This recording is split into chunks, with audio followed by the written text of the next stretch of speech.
Avarayam dərdim böyük. Həyatım hər an uçurumun astanasında faciələr falan. Amma sevirəm də səni, neyliyim, özümlə bacarmıram. Bəzən ətrafımda dostlar, tanışlar qınayır məni sənə görə. Amma acizəm, çünki mən avara həyatına məxsus, sən isə şən həyatın aşıqı. Çünki bizi bağlayan bir şeylər var. Deyirəm ki, soxursuz da papağımızı yerə. Xəyanət edərkən, əcnəbilərlə, zəncilərlə olarkən, aşk yaşayarkən. Ala, mənəm də böyük qardaş, ataman, niyə ölmürsüz bizə bu xəcaləti verərkən? Bəlli ki, bizim bu həyatın yurdu, məskəni, bayrağı olmaz.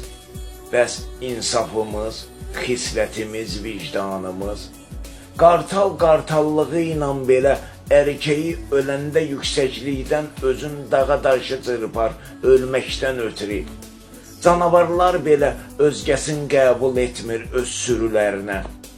Bəs biz insan olarkən bunlardan, heyvandan fərqli bunlara nədən yol veririk?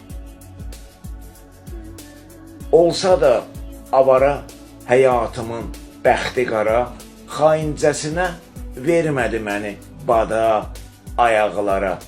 Ala, sən mənim aşkım, bəxtim olarkən satdın məni qəpiyi quruşa. Bu həyat ağrı acılarıyla bir kərə qəlbimi sındırmadı. Ala, sən mənim bu daş ürəyimi belə üyütdün. Zalimin qızı, cənnətin qapısı belə fahişəyə, bir tövbəyə açıq. Bəs sən nədən məni batil etdin, islah deyil. Mən sənə dostlarıma vermədiyimi verdim, etibar etdim.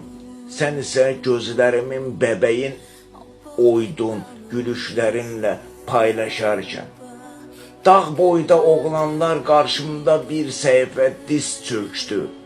Sən isə məni qarşında uşaq kimi hönkür-hönkür ağlatdın, uşaq kimi hönkür-hönkür ağlatdın.